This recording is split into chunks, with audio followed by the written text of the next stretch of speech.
Any other questions? So just briefly, a couple more things on the hiring process. I'm going to run us out of time without getting through very much of this here. But one other idea is so important to have many people meet the candidate. Chemistry is so important. And even though maybe you as the hiring person may think, oh, I really like this person, they'll get along with everybody great, then they come into the office and you've hired them now, and everybody else kind of goes, oh, we don't really get along with this person. Or maybe the applicant says, oh my God, they all swear, or whatever it is, it's not a good match. So much of a successful employment relationship is being a good match.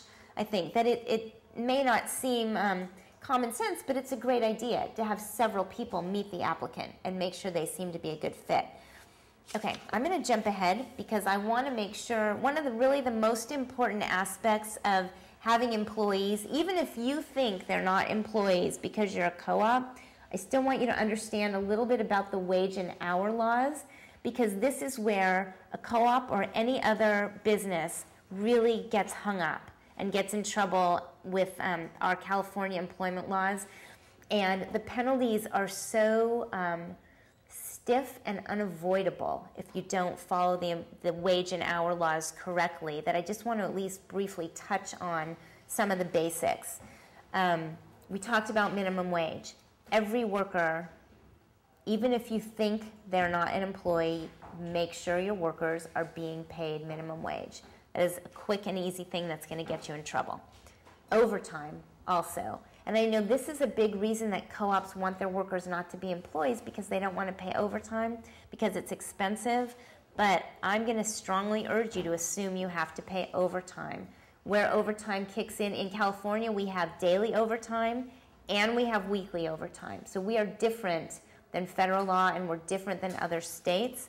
In California, we pay time and a half over 8 hours in a day and over 40 hours in a week. We also pay time and a half for the first 8 hours on the 7th consecutive workday. So you have somebody working 7 days a week, any hours on the 7th day are time and a half. We pay double time if somebody works over 12 hours in a day or over 8 hours on that 7th consecutive day. There's really no way around it. There's no waiver of overtime. There's one way around it. So let me just briefly touch on that. It's complicated, and I'm not going to get into all the details, but know it exists. There's a thing called an alternative work week schedule. And it is a way for workers and the employer to agree to work up to 10 hours in a day as long as they're not exceeding 40 hours in a week without overtime. It's very specific legal requirements to get one of these alternative work weeks to work. It has to be done in writing by a secret ballot election. It has to be filed with the Division of Labor Standards. You need a lawyer or somebody to help you do this. You can't just do this on your own, but it is a potential way to avoid overtime if people want to work 10-hour days. So just to know that's there. May I ask, in your experience, has anyone ever used the application for exemption from an IWC order from a worker co-op to exempt themselves from the specific IWC rule according to their workplace classification for overtime only? And the reason that I see this as in the normal top-down arrangement of boss and employee, the boss is saying you must work overtime. And part of the deal is the employer can compel an employee to work overtime. And the reason that we have these overtime rules are to encourage employers to hire more people and not to put the burden, excessive burden on the employee. But in, say, my company's situation where most people are working less than 35 hours a week, for instance, but there may very well be daily overtime accruing. It's actually counter to their interest to comply with this law, because they're going to be paying more wages to some people, but not to others, and yet the dominant, you know, or the overarching view is, well, we're on a flat wage scale, we want everybody to be paid the same. And so I was wondering if you'd ever had anyone explore this, or if there's any history behind someone actually applying for a very specific exemption. And of course, it would only apply to that workplace, because everything, as I understand it, with the IWC would be a specific, case-by-case basis. So if I understand the question correctly, and correct me if I'm not, I think what the question is can we classify employees as exempt employees? No? Exempt from just from a particular aspect of the work order. So I'm not raising the issue of an exempt classification is a very specific meaning. You know, manager, you supervise 2 or more people, blah blah blah. So I'm only talking about using it as a specific exemption to a specific line in a particular work order. In other words, in our particular retail situation, overtime should not apply to us because it's actually a hardship, it's a disadvantage to the employee to have it. Because we all set our own work schedules, we don't, we work these hours because it suits us. And we're not compelled to work overtime, and there is no negative consequence if we do work overtime. So again, I don't. The philosophy of overtime doesn't apply in our situation. Can we therefore ask for an exemption from that one particular thing according to this form? So the question is, can we ask for an exemption from overtime? I'm not familiar with how you are proposing to ask for that exemption, to be honest. I have never heard of anybody doing that, and it may be that I'm missing whatever it is that you're referring to, but to answer your question, and again, I may be missing the legal basis. No, I have never heard of anybody asking for an overtime exemption on the basis you describe. And in fact, if employers could ask for exemptions from overtime on the basis that it doesn't benefit our business or our employees, I think that would go, hey, everybody would do it. So maybe I'm not aware of the mechanism you're referring to, but no, I'm not aware of it. The mechanism is... Well, if you say you're only working 35 hours a week quite often anyway, where does the overtime come into it? Well, there could be daily overtime. Yeah. Well, if you don't rat on yourself. So who would you recommend to, who are you thinking of applying for that exemption to? Department of Labor Standards Enforcement. This is the form. So I'm not familiar with that, and I would be very surprised if you could do it, but again, maybe. A corollary question. Have you ever had anyone, apparently you can ask for a legal opinion of the law department of the Department of Labor Standards. You can ask for an opinion.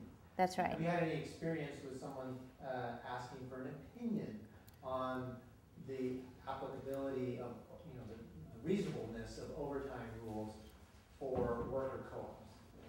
The question is, have I ever had any experience with asking for an opinion from the Division of Labor Standards Enforcement on an exemption for worker co-ops? The answer is no. The only experience that I've had in asking for an opinion letter from the Division of Labor Standards Enforcement, and it was not I who asked for the opinion, it was another lawyer for one of my clients, was a bad experience, because what could happen, and this I could see this very easily happening in the situation that you're describing, is they give you the opinion you don't want, and then that becomes law. And so I would hesitate, I would really hesitate to ask for that opinion, because I don't, and again, you know my bias already, I don't think you would get the opinion you want, and then you would have law that you don't want. But I'm in a position where I agree with you. In other words, I want the same protection as an employee that other people do as an employee. but there's a specific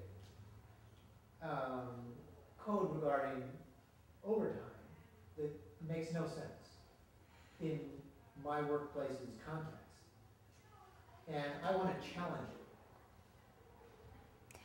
So every one of my co-op clients has complained that overtime makes no sense in our context.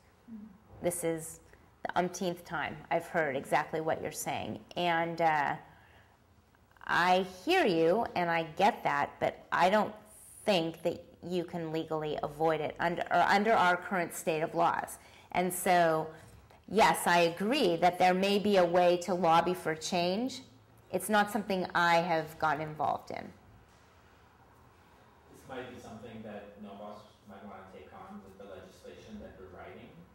And it sounds like you know a lot about this issue, so I encourage you to come to this meeting. So it's something maybe legislatively that we can do something about. Well, but if it's an issue for our members, then we would. Well, yeah. But for you, Susan, I had a kind of question in relationship to that. Do they look, they meaning that agency you guys? The Division of Labor Standards Enforcement, which is the Labor Commissioner. Okay. So that's the agency that enforces the wage and hour laws. So do they, in making their decisions on questions of opinion, do they look at the original intent for why the law was passed, or do they simply look at this is the law and this is what it is? We don't care why it originated in the first place. So the question is that does the Labor Commissioner look at the intent behind the law in rendering an opinion? Such as hiring more workers. And yes, I do think that they look at the intent behind the law, but the intent behind the law is partially encouraging hiring more workers and partially protecting workers from being forced to work long hours they don't want to work. And so, in my view, and this is just my opinion, they're going to look at those views and not give you an exception. And I understand that in the co-op context, workers are setting their own hours. I get that. And I also understand that in many, or some at least, co-ops, it can become very inequitable when some workers work a lot of overtime because they're choosing to work those hours and then they have to get paid a lot more than other workers. I get that that's a completely unreasonable type of situation.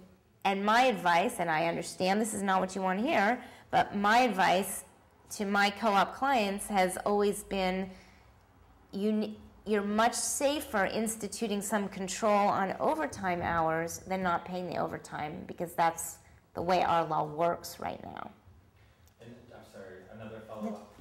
Do the commissioner's laws and the labor laws supersede any, I know you said you're not an incorporation lawyer, but if the specific business entity, whether it's an LLC or partnership, if that entity statute in the California law, can it give specific exemption to certain requirements that we're talking about right now? So I think what your question is can the an individual corporation's bylaws? Not bylaws, the actual, there's, within the California corporate law, there's the nonprofit statute, the LLC, Okay. the partnership, sole proprietorship, cooperative corporation. Within those statutes, can you exempt So the businesses that incorporated under that statute from the commissioner's? So the question is, can the corporate laws make an exception to the labor laws, the employment laws is what you're asking. And yes, if the legislature chose to make a specific exemption, it could do that. Would it? I'm not so sure it would, but it could. It could, yeah. There may be flaws in the law as well that allow something like that to happen, and it's a point of argument in the future. That's correct. There could be flaws in the laws. There could be holes where an exemption could pop through. I didn't understand the original question so well because I thought that the gentleman was asking about exempt employee classification of workers as exempt, but I know that wasn't the question, but that's another way that the legislature creates exceptions, or they make certain categories of employees exempt. They could certainly legislate co-ops to be exempt, but that's not what it is right now. Now, my understanding is salaried employees like executives, engineers, some of these other kinds of jobs don't fall under some of these requirements for overtime and such. So is there some way that small co-op, 5 members that are all worker, owner, managers, executives, they might not fall under these? So the question, I'm going to paraphrase your question a little differently from the way you said it. The question is, what about exemptions? Could we make co-op, members of a co-op, exempt from the wage and hour laws? As the exemptions are currently stated, they would not apply to most co-op workers. I cannot say that they wouldn't apply to any, but just very briefly and generally, the way the exemptions from, I'm going to focus on overtime, but from the wage and hour laws work, is that all employees are presumed to be what's referred to as non-exempt or subject to the wage and hour laws. If somebody fits within a very specific category, they may be exempt. The categories include professional employees. So for example, I'm a lawyer. If I was a member of one of your co-ops, I would be exempt because I'm a licensed professional employee. Therefore, I would not get paid overtime or minimum wage or any of those things. A doctor, an engineer would be other examples of exempt licensed professional employees. Another category of exemption is executive employees. So the president of the company or the vice president of the company. And it's a very limited group of who classifies as executive. Would you have to, like, there are a lot of Google engineers, Google software programmers, let's say, that don't hold a license, but they're still considered exempt. They work tons of hours and they don't get paid for it. That's not, so the question is, what about all these Google unlicensed engineers? That is not technically legally correct. Okay. And if they brought a class action against Google for unpaid overtime, they would probably win a lot of money. So anyway, just the way the exemptions work are very specific and limited by, let me add to that. There actually is an exemption for a certain level of computer professionals, and they may fit within that, depending on their wage level and certain things. So it may be that they fit that exemption, but not the licensed professional exemption. Okay. Anyway, just generally, the exemptions don't fit right now, but that doesn't mean that they don't fit a few people, and it also doesn't mean that there couldn't be legislated change. It's just not the way the law is now.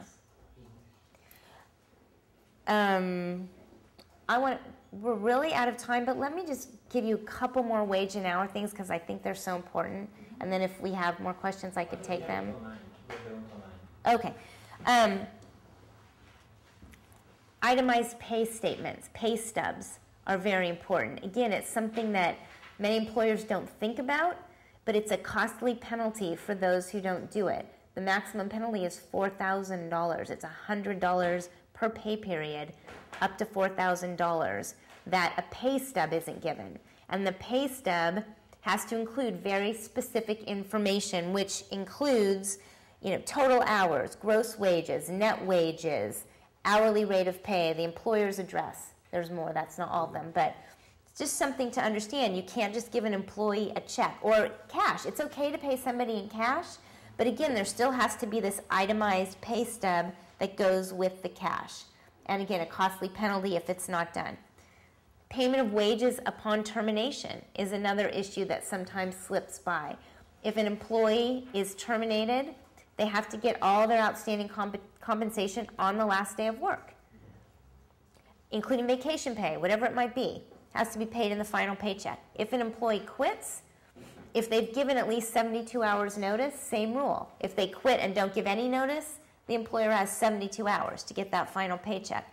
But again, there's a costly penalty if the final paycheck is not provided. It's 1 day's pay for each day that the paycheck is late, up to 30 days. So, I've had clients ring up thousands of dollars in penalties for just making that final paycheck late. So something to, and it's because they didn't know, most of the time. So just something to be aware of and a way to avoid being penalized. Rest and meal breaks is another big one. Even though you may think your members of your co-op are collectively deciding when to take breaks, when to come, when to go, I would not rely on that, and I would assume that you need to follow the employment laws, the labor code requirements of rest and meal breaks. They are, just briefly, for every 4-hour period worked, an employee has to have a 10-minute paid rest break. So in a full day of work, a full 8-hour day, there should be a paid rest break in the morning and a paid rest break in the afternoon. There also must be a minimum 30-minute unpaid meal break. And again, this is talking about a standard 8-hour work day. So the employee should clock out or, not record time for the 30-minute meal break. And it can be a longer break, that's just a minimum. But those are things that you should have policies on and make sure those are happening, because again, the penalty is 1 hour's pay for each missed rest break, each missed meal break. So that could be a total of 2 hours in 1 day, up to 3 years or even potentially 4 years. Again, thousands of dollars in penalties, potentially, just for missing those rules. Mm-hmm. So I have a question again. It's really specific to my situation, but we're bicycle couriers.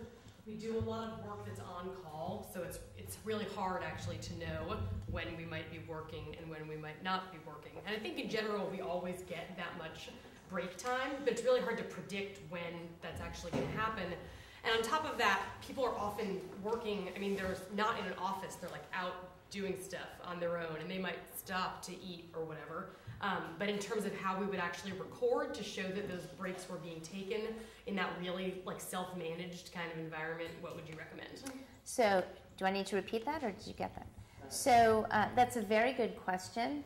And the answer is you need to have written policies requiring that employees take the 10-minute rest breaks during every 4 hours, and that they're paid for those breaks, and that they take a minimum of a half-hour unpaid meal break. And if you have that in writing, that's very helpful. Another thing is, I'm assuming that you write down your hours either on a timesheet or something, and you turn it in at the end of the week or the end of the pay period. On that timesheet, there should be a place to log the meal period at least. You don't clock out for the rest period because that's paid, so that doesn't need to appear on the timesheet. But the meal period is a clocked out period, so that should show on the timesheet. And then another thing you can do is on the bottom of the timesheet, have people sign and say, I acknowledge that I got all my rest and meal breaks. There's just one more protection. Yeah. Any other questions? Are there possible exceptions to that rule? Because I was a flight attendant for 5 years, and we never got meals, meal breaks, or rest periods. And as far as I know from talking to them lately, same thing. How is that possible? So how is that possible? I know, isn't that fascinating? But yeah. You were union protected. Well, if you were a union employee, it is possible that you had a collective bargaining agreement that negotiated away some of those breaks. There are also certain circumstances, and I can't be specific about all of them, but one example would be nurses in a hospital. And flight attendants may be sort of analogous to this, where you're not able to take a break, and so it may be what's considered a working break, and you get paid through the break. I don't know if you were paid through it, but there are some exceptions, but they're unusual and require circumstances that don't permit a break. Another example would be attendance in an assisted living facility where there are maybe disabled people and they can't leave. There are exceptions like that made, but they're the exception.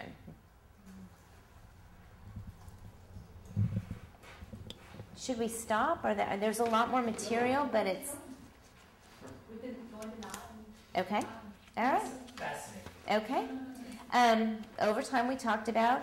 Timekeeping is another Oh, just one quick note on the rest and meal breaks. The law in California, this is a very in flux area of law in California right now. I don't know why it's so controversial, but there are a lot of, there are several cases pending before the California Supreme Court right now on those rest and meal breaks and what the penalties are and that kind of thing. What the law is right now in terms of the employer's responsibility is that the employer must make sure that the employee takes the meal break. So if you're the boss, you have to stand over your employees and say, go to lunch, basically. At this point, it is not the employer's responsibility to make sure that the rest breaks are taken. The employer must provide them, make them available. So you would want to have a written policy saying, take your rest breaks every, your 10-minute rest break every 4 hours. But it's not the employer's responsibility to police the rest breaks. There's some thought that the California Supreme Court is going to change the meal break rule to make it consistent with the rest breaks so that they just have to be provided but not enforced. But that's not what it is right now. So at this point, the employer has to make sure those meal breaks are taken. So, like in my situation, that would be impossible because employees are going to be, or worker owners, as we think of ourselves, are going to be totally unsupervised. There's a good chance they wouldn't be with anybody else during the times when they would take their lunch break. So the way that the employer can police that is by checking the timesheets and making sure that they are written in on the timesheets. And if a worker is not writing in meal breaks, that worker needs to be talked to and told that they need to be happening because that's going to be expensive liability for the cooperative or the employer if they're not happening. Another question on this issue? Yeah. A quick one. We pay for meal breaks, which is permissible, obviously. So we don't need to have it recorded. Wrong. The fact that you pay, and I've had this issue come up in front of the labor commissioner numerous times, because what happens is the employer says, I'm really nice, I'm paying for the meal breaks, I don't care when you take it, I don't care if you take it, I'm just going to pay you all day long. That does not protect you from being penalized when the worker comes back later and says, I did not get my meal breaks, and it doesn't show on the timesheet, and so then you can't prove they happened. And so you still, even if you're generous enough to pay for the meal break, you still need to have that recorded on the timesheet.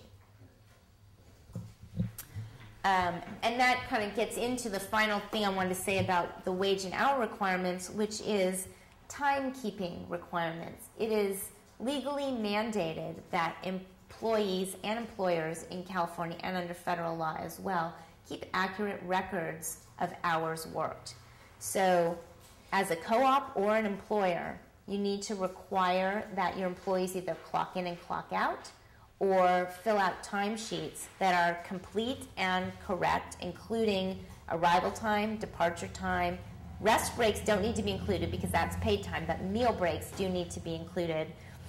Any overtime worked, if applicable, and you want to have them signed at the bottom saying this is a complete and correct record of my hours worked for this week or pay period, whatever it is. And you as the co-op or the employer need to retain those records for, I can't remember the exact number of years, say 5 years, because you may be called upon to produce them to the labor commissioner or in front of a court. And the worst thing you want to do is show up and say, oh gosh, I don't have them, because then they assume you did everything wrong. And so the burden of producing those records is on you as the company owner or the co-op or the employer. So it's important. Any questions about the wage and hour laws? We've talked about a lot. Yeah. As a double check on that, are salaried employees only allowed to be certain classes of professionals, and are they exempt from keeping these accurate time records? Okay, so that's a good question. And many people confuse salaried and exempt employees, and they're two different things.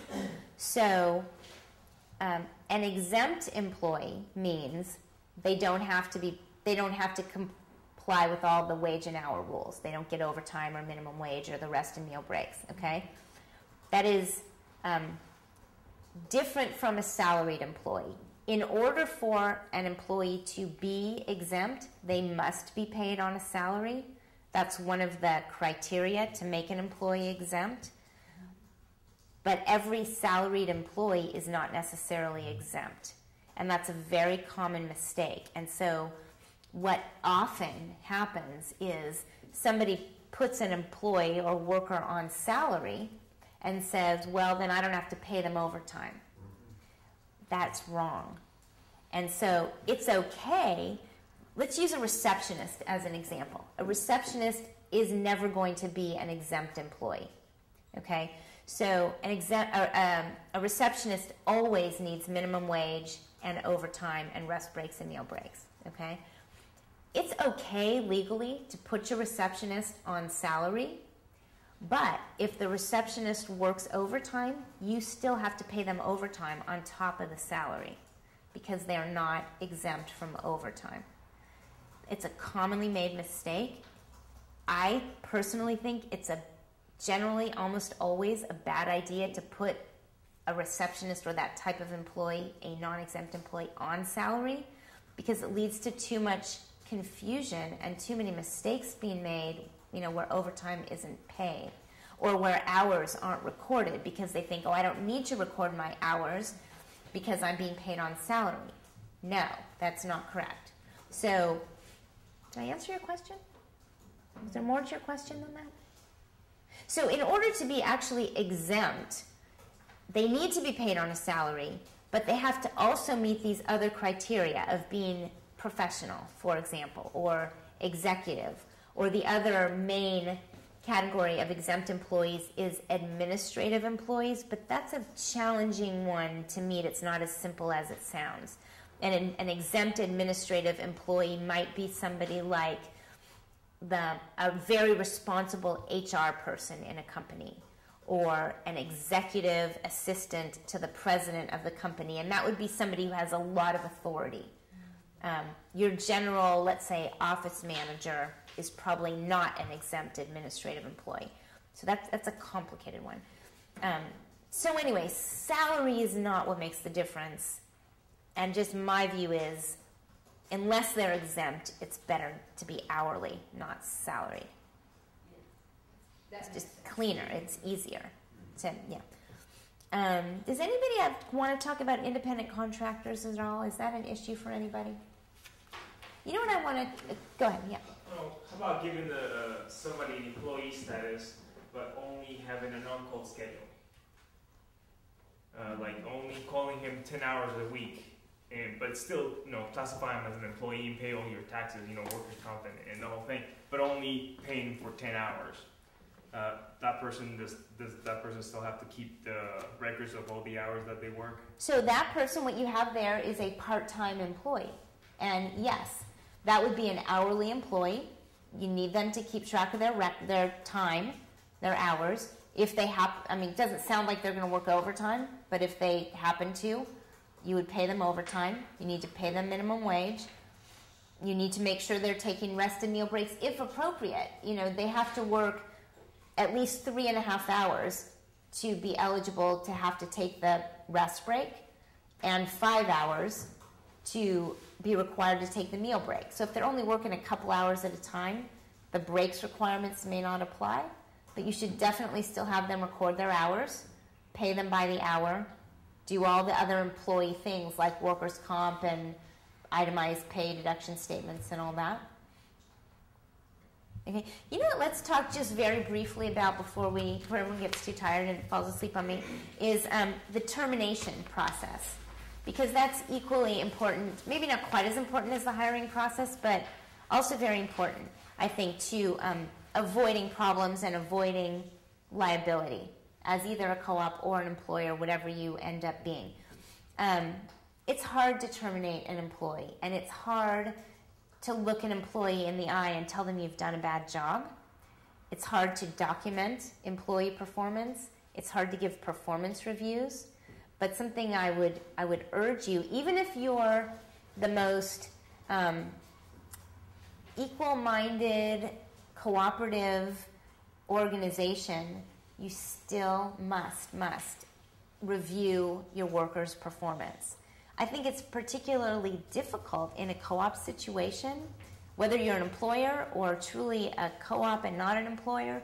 It's hard because you're looking at people as your equals, and it's difficult to review performance. But I want to very strongly urge you to come up with a structure that enables performance reviews, even if it's peer performance or it's done by committee, however it's done, because, for a variety of reasons. One is just the practical reason of people need to know if they're doing a good job or a bad job. And if people are not doing a good job, they're not going to change that unless somebody tells them they're not doing a good job, right?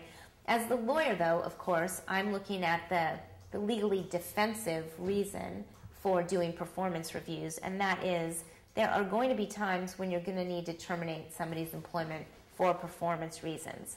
And many times they're difficult terminations and they become adversarial, and somebody asked, do we need to give them a reason why we're terminating them? The answer is yes, you need to give them a reason, and if it's a performance reason, practically speaking, it doesn't exist unless you have it there in writing. And not only in writing, but in a writing that was discussed with the worker. Preferably the reasons are all written down, and you've handed them a piece of paper and said, can you initial sign off on this? And you're not asking them to sign off in agreement. You're asking them to sign off that I've received this commentary. And so you want to make that clear, because oftentimes if it is adversarial or they don't agree with the criticism they're being given, they don't want to sign it. And you want to clarify. You're not saying you agree. You're saying you received this and we had this conversation. And then what are you going to do with it? You're going to keep it in a personnel file. So when in the sad eventuality that the employment relationship turns bad and you need to let somebody go, it's so nice for the lawyer to come in, or the human resources person, or whoever has to deal with the situation, and have this really nice personnel file that actually has performance reviews in it that give realistic, legitimate, honest criticism about somebody's performance, because then when you go to terminate them, not only do you have the evidence, but this is an important point too, the person feels that they've been treated fairly. They feel that they've been given a chance. Something that I tell my clients repeatedly all the time is the employee who feels they've been treated fairly is less likely to sue you than somebody who feels they've been blindsided. So I can't really stress enough the importance of the performance reviews, even though they're difficult. They're not pleasant for anybody. I read an article in one of the newspapers recently about how performance reviews are a waste of time. I think this was like the Wall Street Journal's, work column or something. I disagreed with every word in that column, because it said, it's a waste of time, it's unpleasant for both the reviewer and the reviewee. But the lawyer is so happy that you did it, because it's just so helpful. We talked about this, but if you are terminating somebody, give them the real reason why you're terminating them. It may be performance, it may be something else, it may be economic. Maybe we can't afford your position anymore, or maybe we need to replace you with somebody who can do 2 different jobs. Those are legitimate, good reasons, and it's helpful to them to know, and it's helpful to you defensively to have communicated the true reason for terminating them. Again, it avoids creating a vacuum, too, where they can fill in an illegal reason.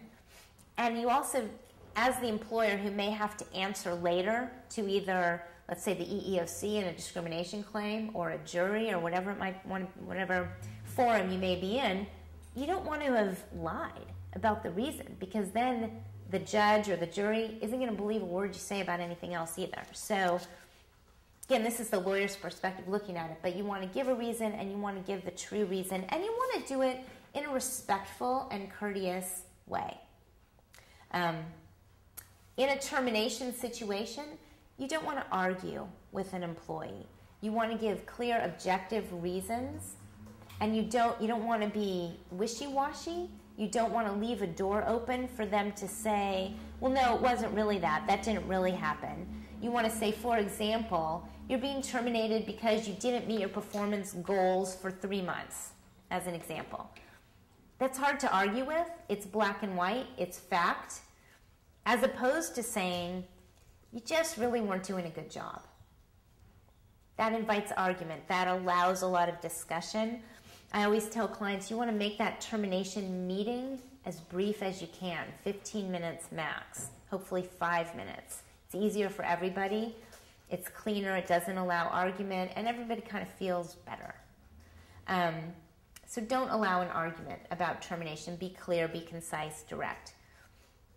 If you give a written termination letter or memo, which is a good idea, you want to assume that that termination letter is going to become public. It's going to end up in the hands of the employee's lawyer down the road. So you want to write that letter in ways that help you. You want to give a clear, legitimate business reason for the termination. You want to say it in ways that are sort of proactive in terms of, performance wasn't working for this reason, so, we needed to let you go.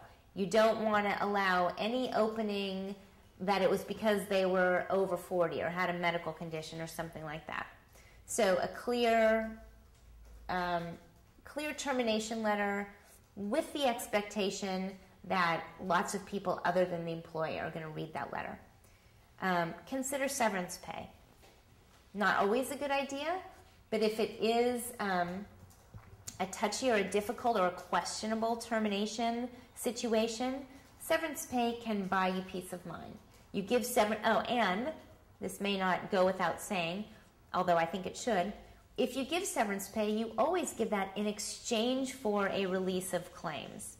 So if you're off, I've had clients do this, just give severance pay to be nice. Don't be that nice. Get something in exchange from that. You want to get the employee's agreement not to sue you or bring a claim against you. Then it's a nice exchange. They've got something, you've got something, the case is closed. It's over. That's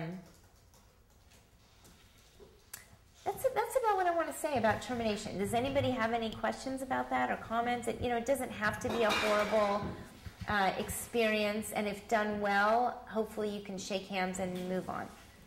I raised this issue earlier on the employment relationship and the membership relationship. Have you had any experience with a conflict arising as a result of that an employee is dismissed but they challenge their dismissal from membership or revocation of membership? Yes, I have had that situation arise, and I find that to be a very challenging way to set up your co-op. I understand why it's done, that if an employee is terminated, they may still remain a member. There are no good feelings that come out of that.